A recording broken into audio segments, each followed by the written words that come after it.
Most of us, if we have a bad day at work, can at least console ourselves that we are playing with stakes significantly more meagre than life and death, that the fates of nations do not hinge on our best guesses. One of our guests this week did not, between February 2022 and September 2023, have that luxury.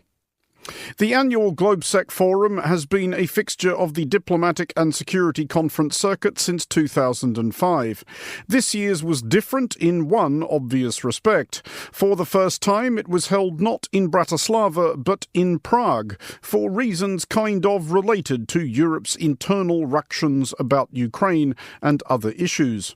Slovakia's populist culture warrior Prime Minister Robert Fico has repeatedly baited Globsec as a conclave of treacherously liberal globalists. Globsec called his bluff and headed to the country next door. In this special episode recorded at the Globsec Forum in Prague, we wrap up a few highlights. Unsurprisingly, for the third Globsec running, Ukraine's resistance of Russia's invasion was the dominant theme. And for the third Globsec running, we discovered that the war on Europe's eastern frontier was raising vexing questions about defence and diplomacy. What is it really like directing a nation at war? Does Europe yet entirely understand what it might be up against? And how much of a distraction are Europe's internal squabbles? This is the Foreign Desk. Bible story. David and Goliath. David won this battle against Goliath because he used sling. So he was brave, creative, and smart. Ukrainians are brave, creative, and smart. And we have sling from our partners. History can serve as something which gives you lesson and maybe politically communicate something. But it doesn't mean that if something similar happens to different nations that it will have this outcome. He learned it from Orbán that you don't need to focus on the whole society. It's just enough to talk to those people who are willing to vote for you and present them as the majority of the society, even though based on parliamentary math and based on the votes in the society they are not. You're listening to The Foreign Desk. I'm Andrew Muller. We were joined first of all in Prague by Oleksii Reznikov, Ukraine's former Minister of Defence, and during the early months and years of the full-scale invasion, second perhaps only to President Volodymyr Zelensky as the most internationally visible member of Ukraine's government. I began by asking about the one step forwards, two steps sideways nature of support given to Ukraine by its allies, and whether those allies ever gave reasons for their reluctance to give Ukraine what it wanted when it asked. My lovely question. When I was just freshly appointed as a defense minister, it was November 2021, so 3 months before the full-scale invasion. Just imagine, civilian, former lawyer, became a minister of defense. That's quite a learning curve. Yeah. So I had one of my first visit to the Washington, D.C. So I met in Pentagon with Lloyd Austin, Secretary of Defense, and Chad, General Mark Milley. So we discussed all scenarios. And I was a rookie as a defense minister. I was very naive, and I asked them just stingers. This is a handheld surface-to-air missile, right? Yes, exactly. Because Stingers was very efficient during the Afghanistan campaign when Soviet Union and Russians have decided to withdraw their armed troops from the Afghanistan during the Gorbachev era. But the answer was, Oleksii, it's impossible. Why? Because it's forbidden by the law. Bingo, I'm a lawyer. So we can draft the new legislations, we will present it in Congress and done. No, it's forbidden not only by the law, it's problematic in a political manner and technical and security, etc., etc., etc. Okay, what the recommendation? You have to dig in tranches. That's it? And be prepared. Okay, fine. But in January 2022, I got first package of Stingers from Lithuania, from the Vilnius, from our partners. Certainly it was under the permission from the White House. At this moment, I fixed it in my memory, in my head, that what is impossible today became possible tomorrow. That's why in March, I visited London. I met with Ben Wallace, Secretary of Defense of the United Kingdom, and asked him to start training courses for our artillery cruisers. Because my idea was, with my team, we have to switch from the Soviet-era legacy standard artillery 152 to NATO standard 155. Oleksii, it's impossible. It will take 3 months, and we need to persuade our partners in NATO allies. Let's start. Because you will make this decision a little bit later. We need to use this time. As you know, in April 2022 was the first Ramstein meeting on the air base in Ramstein, and Secretary of Defense of the United States, Lloyd Austin, made his declaration, Ukraine will have 155 M777 artillery systems. In May, we got 3 divisions of 155. It opened the portal for other partners, and we got Panzergaubitze 2000 from Germany, Caesar from the France, M109 from the Belgium, Britain, after that Sweden, Netherlands, Poland. So we have zoo of artillery systems. After that, Patriot, MLRS systems, Leopard battle tanks, Abrams, Challengers, and F-16. So it means that everything what was impossible became possible. It still always ends up arriving, though, quite a while after when Ukraine first said this is what we need and we need it now. I know nothing happens quickly in terms of certainly military procurement, but was there a hesitation, do you think, among your allies about that they didn't want to antagonize Russia overly, or that they do at some level fear the consequences of Russia losing this war? I would think that we have 2 parts of answer for this question. First, our partners, before they make their decision, have to answer 3 questions. Is it will keep unity of the NATO allies? Yeah. Is it enough storage on their pack house, this weaponry ordnance, with the spare parts for the sustainable maintenance, etc.? And third, this is really serious needs of Ukrainians, or it's just their fantasy? If they will answer yes, triple time, so it will keep unity, we have it's enough, and it's really need for the military campaign in Ukraine, okay, we will make this decision and we will try to persuade other partners to join to this coalition. That's why we have artillery coalition, demining coalition, F-16 coalition, and a lot of tanks coalition, etc. Second package, I think that our partners believe that Ukraine can win this war, but simultaneously, they are not ready still that Russia will lose, because it will, as a consequences, it will put the demolition of the Russia Federation. We will see sovereignty parade on a Russia territory. This is like a fracturing of Russia Exactly. as it now is. So we will see independent Tatarstan, Bashkirstan, Chechnya, Dagestan, and other subjects of the current Russia Federation. And the main threat in the minds of analytics and experts, wow, what would be with the nuclear power of Russia? Wow, what would be with the migrant waves to the Europe? Wow, what would be with the China involvement on the Russia territory, etc., etc. I think that's the main obstacle which still is presented in their minds. I did want to ask you a bit about the dynamics of the government within Ukraine, which obviously you were intimately associated with. Once the war started in February 2022, how well did it hang together? Were there serious points of disagreement ever between, I don't know, yourself, President Zelensky, former Commander-in-Chief General Zaluzhny? Were there disagreements about how the war should be fought? No, this is not a reason. You know that it's a very tough time for everybody. Sure. And fatigue syndrome, it's a natural reaction of human beings. Like we have fatigue syndrome in European countries, in European cities. So just imagine what the level of fatigue syndrome we have in Ukraine.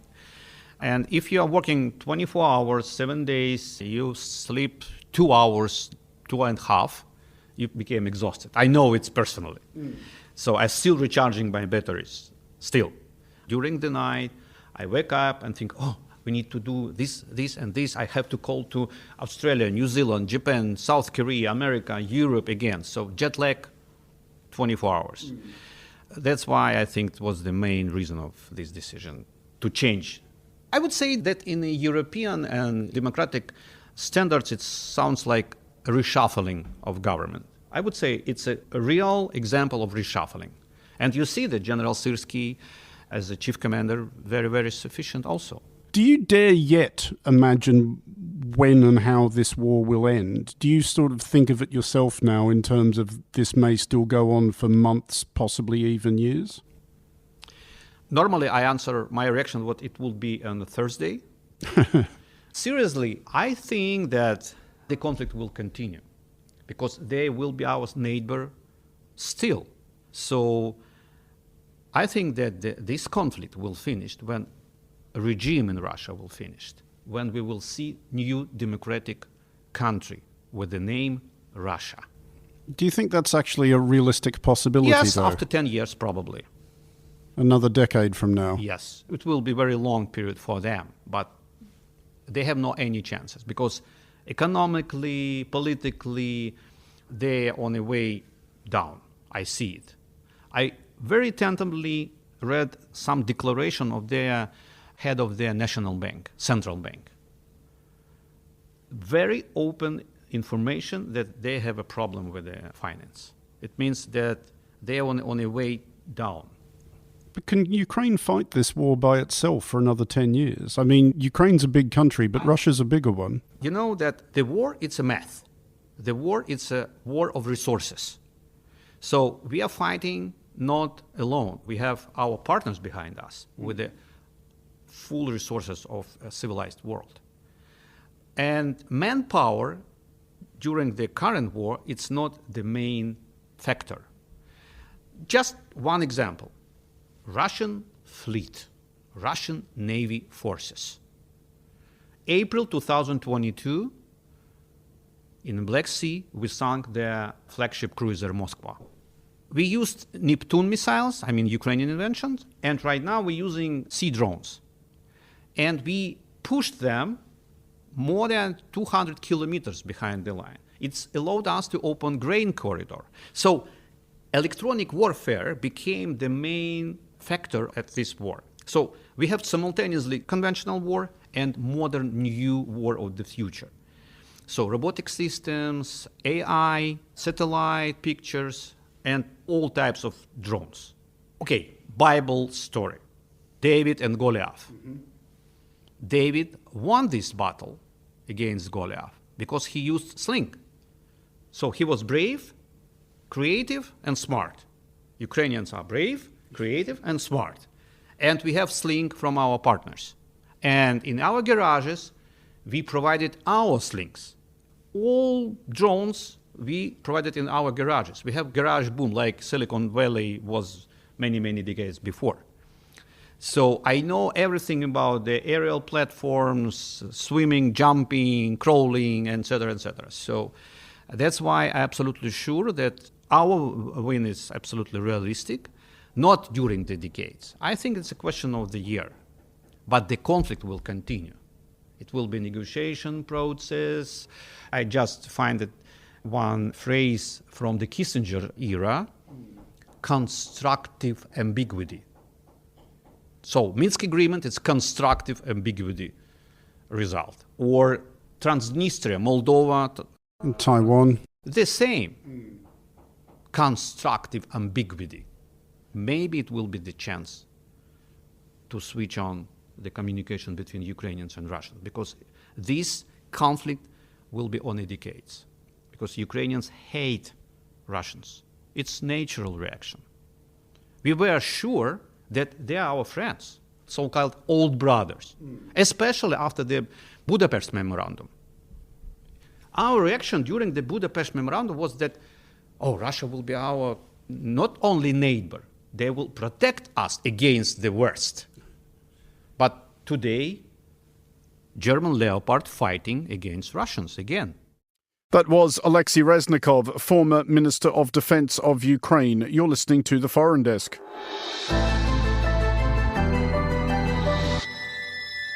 This is the Foreign Desk on Monocle Radio. Also in Prague, we met one of the event's local hosts, Jan Lipavský, Foreign Minister of the Czech Republic.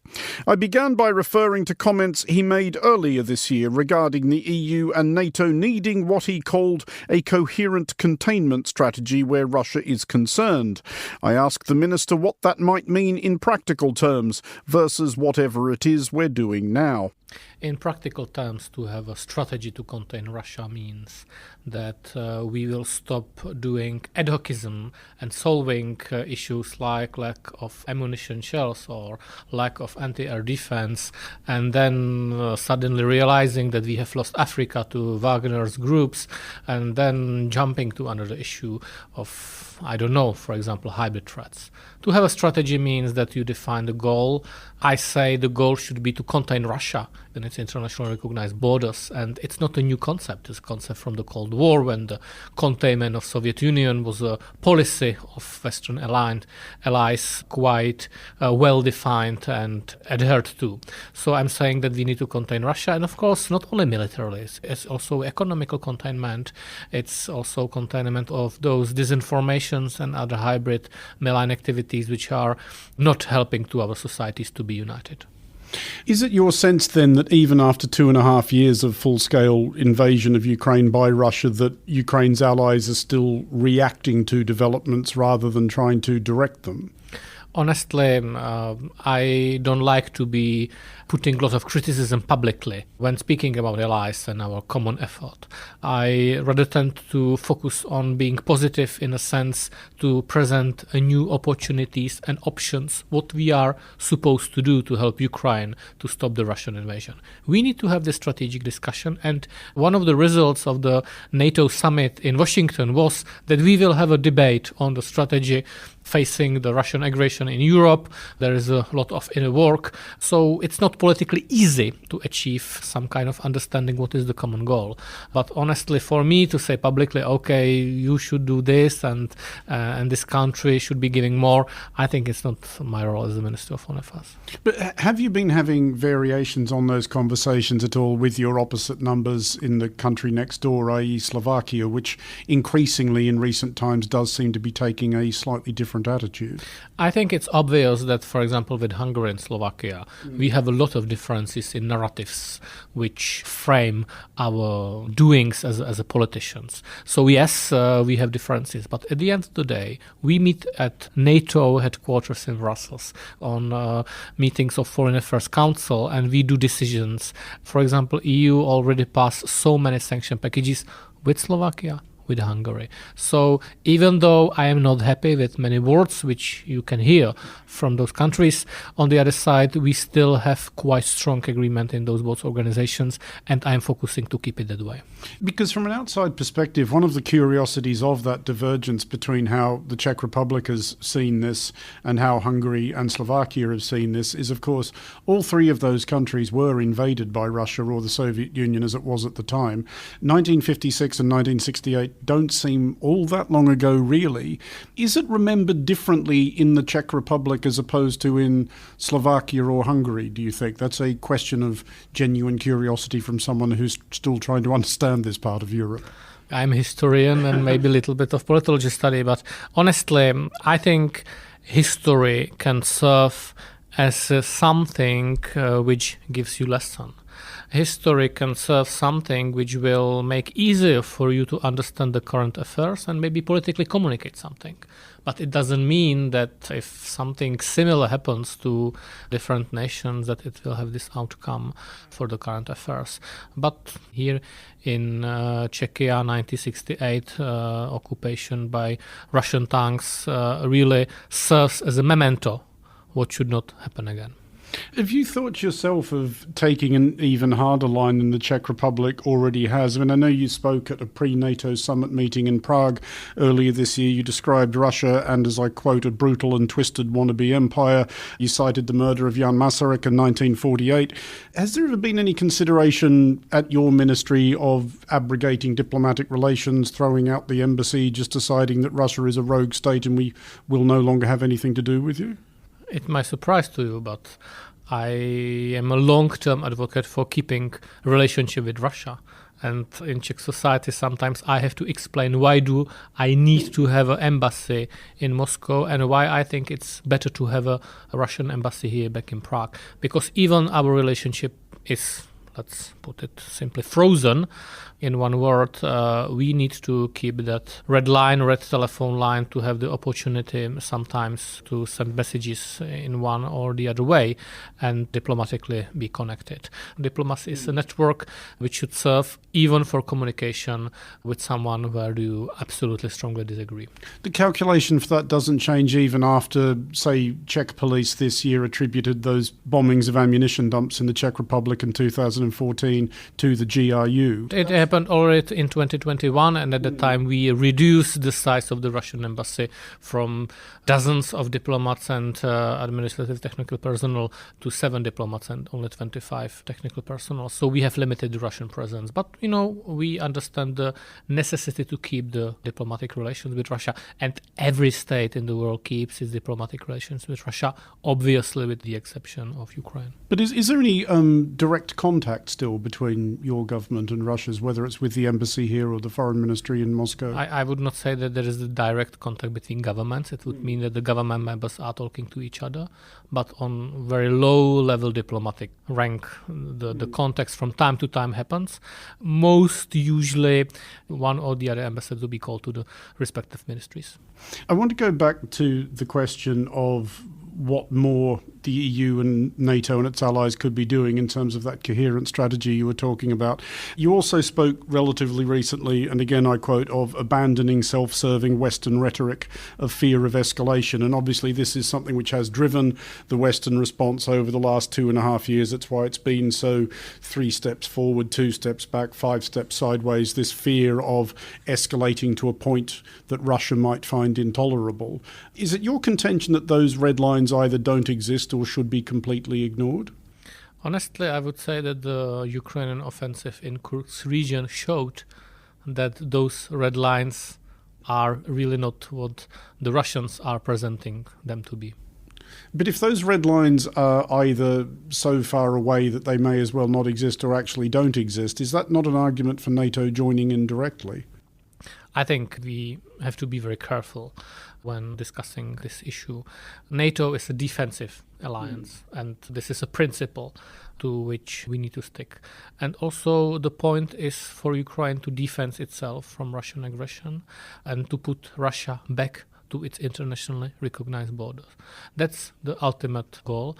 And I say we need to contain Russia because it's not only about the war in Ukraine, but about other domains and other geographical places where the contest is now happening, even though not as a real hot war, but through, for example, some kind of hybrid menace. So NATO needs to understand that, and I'm happy that NATO understands that and act accordingly. And I guess it's about, and many people have said this over the last couple of years, about Europe learning to look after itself, especially given what may still happen in the United States. And I know, thinking back to the NATO summit, which, as you mentioned, you were at, so were we, and we can recall everybody in a state of reasonably advanced panic about what seemed like the inevitability of a restoration of Donald Trump. That's now perhaps less likely, but it's not impossible. How much should that factor into the decisions that European countries make outside NATO? Is there still that much talk about how we can't rely on the United States forever, or we shouldn't rely on the United States forever? My words, which I were telling during the time when Donald Trump was leading in polls, are still valid. Even now we have a new Democratic candidate, Kamala Harris, which is slowly overtaking in polls. We have to be, as a Europe, ready for both scenarios. We have to be working to be able to defend our own territory with our means and contribute more to security. I think both administrative will push Europe to be more responsible. I think it's a right push. I think we should not only rely on the Americans, but in a perspective, decades, maybe it will be necessary that we will also help US to deal with other threats, for example, in the Pacific. So really, we need to invest more into our security. I do not publicly comment on elections in the US. I think it's up to US citizens to decide who should lead their country. That was Jan Lipavský, Foreign Minister of the Czech Republic. You're listening to The Foreign Desk with me, Andrew Muller. It is one thing to agree that Europe must be better defended. It is another to have to practically implement better European defence. We spoke to General Chris Badia of the German Air Force, now Deputy Supreme Allied Commander Transformation at NATO. I began by asking General Badia if his work at Allied Command Transformation has changed since February 2022, and if the nature of the threat that confronts Europe might be different to what he originally thought. It definitely has changed. If you look at the continuum, Madrid summit, Washington summit, and this is where you can see in the follow-up that things have changed quite a lot. If you look at the challenges worldwide, it has changed dramatically, if you will. But we gave answers to that because with the strategic concept coming out of 2022, and what has changed then really is deterrence and defense, number one mission and task for NATO, with crisis operations and then, of course, cooperative security through partnership. So those are the three main things.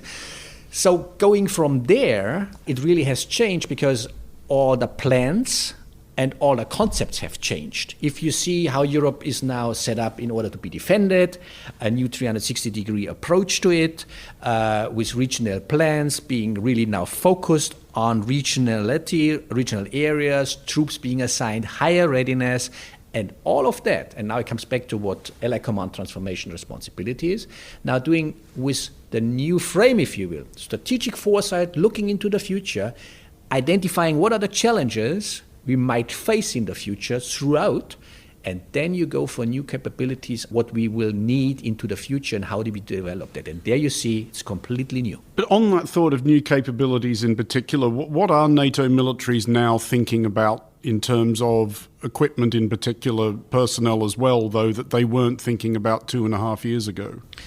You always have to come from the point, how do you maintain your advantage militarily? Because we are a military instrument of power. So my main question always is, how do I maintain that? And we think the conflict of the future in 5 domains. In the past, it was always air, land, and sea. Now we think there are 2 new domains, it's space and cyber. And now it gets a much more focused and clearer aspect in how do I maintain information dominance, getting into decision dominance, and then do escalatory means and measures, whatever you need to do. But this is really a new strategy, if you will, how we approach multi-domain operations in the future, maintaining the advantage and using what we have available and what we might get to a much greater and better extent and really coordinate it in a much closer and new way as we did it in the past. Is there more of an urgency over the last 2.5 years in this thinking where NATO is concerned? You'll be familiar with the comments made by the Military Committee Chair, Admiral Rob Bauer, that he thinks war with Russia is probably more of a when than an if. Is this something NATO is thinking about now, not what to do if this happens, but what to do when this happens? Definitely yes, but there before, and that's what I said, main task of NATO is deterrence and defense. So we have to deter. You have to do the utmost to really show off whatever challenge might be out there, opponent might be out there. Yes, if you look into our documents, of course, it's the way from a NATO perspective, it's Russia at number 1. So to deter Russia, this is our main task, because if deterrence fails, then of course we need to be prepared to defend. And then it comes in that everything we've done to that point and with capabilities, then being able to defend NATO as a whole. But before that, deterrence is our main mission. Do you think, though, that the reality of the threat and perhaps the potential of the threat has quite landed with European governments and European publics? So do you think there is a tendency for people to still want to pretend this is entirely Ukraine's problem, this is all a long way away? I think society overall within NATO European countries, the same in the US, there is a pretty good understanding what the threat is, what Russia is opposing to us and brings as a threat to us. It's there. But don't be mistaken, as always. You know, in almost every aspect, society gets tired. So you always need to explain. You really need to keep in mind what's happening. And my say is always never underestimate. So this is also a task, not so much by the military, but supported by the military from the politicians. You're really explaining to the population and society what the threat is, what the challenges are, and how we get along, and which instruments of power you need to use in order to counter it. Is this a particularly difficult conversation to have for reasons of obvious history in Germany? Because I've had this conversation with German diplomats and German officials and German politicians, and they have said that this does kind of hang over decisions of this nature in Germany still. Do you hold with that or not? I'm born in 1963. I'm very grateful to all the allies and everything that has been provided to Germany. So, number one, my say always is, of course, never forget your history, never forget where you come from, and take your lessons, identify it, and learn from that. However, having said that, for me, its modern history is more important because what has happened since 1949. So what has been provided in a very, very positive aspect to Germany, how Europe overall has developed and how the nations came together in order to form a Europe and be where we are today. I think we are better off thinking more about modern history than always using the argument of saying, well, going back in history, it's not my cup of tea or things like that. So I view it a bit different, being a generation, like I said, born and raised in the world we are in now. What surprised you, though, if you think back on the last 2.5 years of watching a major land war occurring on the edges of Europe involving Russia, which is the adversary that obviously NATO thinks about most, or historically has thought about most since 1949. Has anything in particular about it surprised you? There is nothing of surprise. If you do analysis, sometimes you wonder how certain things went from a Russian perspective, which is interesting to us. As I told you, Russia looks into space domain, looks into the cyber domain. Of course, there is a land war going on as well. But to see how the war is evolving from a Russian side, but even more how it's evolving from a Ukrainian side, very agile, very innovative, very smart, whole of society approach to it, resilience. So there are things interesting to analyze and take further in the lessons identified. But I always say that as well. Don't be mistaken going one-to-one in what the war in Ukraine and how we see Russia behave. If NATO as a whole would go into conflict like that one, it would be a different approach to conflict, definitely. I mean, from a purely military perspective then, do you think Ukraine can actually win this war, that it can defeat Russia on the battlefield, not merely hold station and, I guess, create the circumstances in which negotiations might be conducted, but can actually drive Russia out of all of its territory? You have to be careful how you define certain things. Winning the war, that's something Ukraine has to decide and set the stage and the conditions, whatever Ukraine thinks, what being necessary really in order to declare we won the war. But you're absolutely right in what you say from a Ukrainian perspective. The way I see it, of course, Russia needs to be driven out of country and comes to a certain point where it's acceptable for Ukraine going into negotiations and saying what that is. Now, to your question, can they do that with the support of the Western countries? Definitely they can do that. You think it's just a question of equipment? They have sufficient manpower? Of course, it's both of them. But you see, that there are new technologies. Again, coming back to space, coming back to cyber, coming back to drones, coming back to electromagnetic spectrum. So there are new ways and approaches to it. Manpower, of course, is a very, very important part, but technology at the same time in how you see and how you do that. And at the end of the day, it's what I said in the beginning, the criteria for success. How do you maintain the advantage? And then you have to think about what's at stake for Russia and where do we go and how do we approach that? And I think you see coming in that direction. So once again, it's a whole of Western world's approach in supporting what it takes. That was General Chris Badia, Deputy Supreme Allied Commander Transformation at NATO. You're listening to the Foreign Desk on Monocle Radio. You're listening to a special edition of the Foreign Desk recorded at the Globsec Forum in Prague, and not, as is usual, Bratislava. For some idea of why that was the case, we were joined by Beata Balogová, editor-in-chief of the Slovakian newspaper SME. I began by asking her about a piece she wrote back in 2017, suggesting that Slovakia's Prime Minister, Robert Fico, was seeking inspiration from his Hungarian counterpart, Viktor Orbán, and whether it felt like a mixed blessing being right in this case. It is not, because I already wrote it with full fear, because I'm ethnic Hungarian and in much detail I follow the Orbán regime. It started really with taking over the whole Soros kind of rhetoric, so that was the first step. Viktor Orbán invented George Soros as a general enemy, and Robert Fico, shortly after the murder of Jan Kuciak, really started spreading the disinformation that the protests were organized by George Soros to overthrow his government. To remind our listeners, this was the young investigative journalist who was murdered along with his fiancée in 2018? 18. And so basically, since then, Orbán is an endless inspiration for Robert Fico. But Fico has to do everything for which Orbán had a whole decade in a very short time. So that's why since he was elected in September, his government is like a steamroller, changing legislation, overtaking the police, the prosecution, deforming the rule of law, but also trying to crack down on independent media. They already have overtaken the public service media. This is RTVS. RTVS. And so I would say that they are moving based on the Orbán handbook of deforming democracy and installing illiberal democracy, which I don't believe it exists because it's, let's call it autocracy. This is Orbán's pet contradiction in terms as well. So how does all this manifest for where you work? What kind of pressures is an organisation like SME under? There are many more attacks, verbal attacks, and I can see also organized online attacks. Before it, Robert Fico has always been an enemy of the free press. He called us slimy snakes, pigs, Soros' flock of swine. But now I can see that they are cooperating with Russian disinformation sites, and these attacks seem really organized.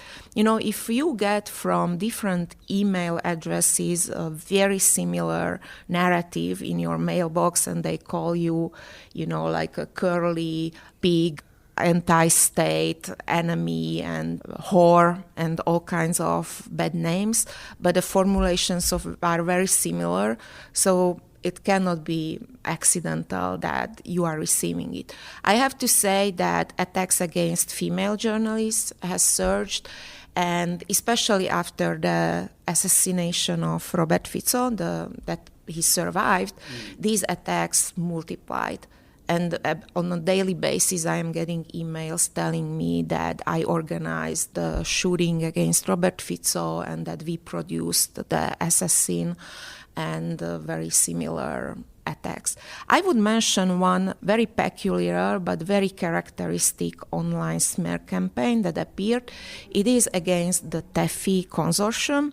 It's a consortium that involves Gazeta Wyborcza, Hungarian 444, Bellingcat, Daily SME, and the Romanian Press One. And it is basically a project to provide more information about security on the heels of the war in Ukraine. And so the Hungarian disinformation media and state media accused us of being organized by spies, Western spies, and being mouthpieces of Western governments and trying to overthrow legitimate governments in our countries. And this smear campaign also mentioned Globsec as part of the big plan to basically undermine the democratically and legitimately elected governments. Why do you think, though, that this kind of nonsense does have such traction with the public? You probably also saw the Globsec report quite recently that found that despite all this, 73% of Slovaks think that their media broadly is free and independent.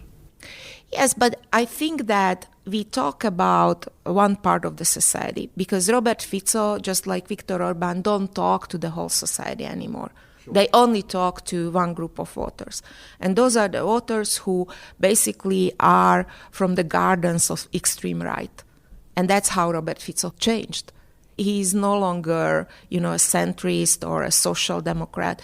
He has gone to extreme, and he is picking votes from the former neo-Nazi party and the most extreme parts of the society. So his narrative very much matches the narrative that is spread by Russian disinformation sites. And Robert Fico is legitimizing now those sites. He's not answering at press conferences questions by my reporters or other media, but he would answer a question posed by a website which we know is clearly financed by Russia, and it's not a legitimate news site. Also, his ministers gave an interview to a neo-Nazi who is still hiding in London because he would be already taken into custody in Slovakia. And they are talking to these people because that's their channel to actually harvest more extreme votes. And again, he learned it from Orbán that you don't need to focus on the whole society. It's just enough to talk to those people who are willing to vote for you and present them as the majority of the society, even though based on parliamentary math and based on the votes in the society, they are not. How difficult is it, though, for your site to find itself, I guess, not doing the media equivalent, i.e. just broadcasting and publishing for people who basically already agree with you, rather? Is there any way at all that you're able to reach those people who don't quite perhaps understand where a program like Robert Fico's can end up taking a country? Because you're right, it is the Orbán playbook almost exactly, including that journey from being the fresh young hope of a liberal Eastern Europe to where we've now got to. We are still reaching those people. Some are reading us so that they can attack us. And unfortunately, SME, my newspaper, is still a huge site that covers also that part of the society. But the challenge is now multiplied because you have to fulfill the role of debunking disinformation. Now your government is the biggest disseminator of disinformation. And debunking is always more time-consuming and complicated than spreading the lie in the first place. Of course, and you are giving up the role of gatekeeper because you have to really balance, like when I push into the public discourse a topic which I consider important, but I know that people wouldn't jump on it because they want to hear what we say about Robert Fico's very last statement. So that's quite crazy. And also the situation when you feel responsible for all the disinformation that is spread, but basically it's not because you are doing a substandard job. But part of the society still says that, media is to blame for all the disinformation and they are losing credibility and that's why people believe in crazy things, which is not true. And you know it is not true, but you still have to jungle with so many roles. You have to control the power as a watchdog, and in autocracies, it's getting more difficult because you are not getting all the information you need. And I observed it in Hungarian media. Then the media is shifting towards commentary. You fill every hole which you don't have, like sources, because you cannot name them. You don't have the facts because they don't give you the facts. So you insert opinion. And that doesn't seem like the utmost problem today, but imagine in 5 years how journalism might look in these countries where you shorten your stories because you want to reach a wider public, you start shouting because your voice is not heard. If you are not shouting and you are not aggressive enough, then you start substituting by opinion the missing pieces that you cannot do with investigative journalism, and that's my main fear. That was Beata Balogová, editor-in-chief of the Slovakian newspaper SME.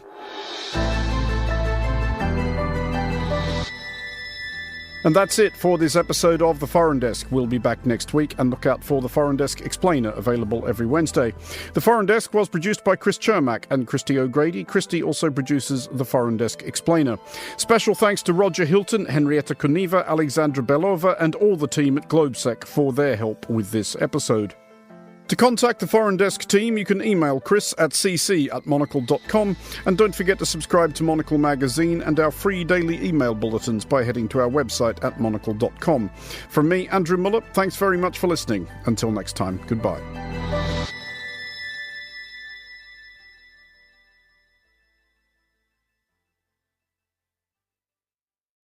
"2024 is a defining year for global politics as more people head to the polls than ever before. How will shifts in power impact you? The Financial Times provides fearless thinking in defining moments. Its trusted journalists provide impartial analysis of the economy, politics, and business, so you can join the dots and see the full picture. Start reading the Financial Times at ft.com.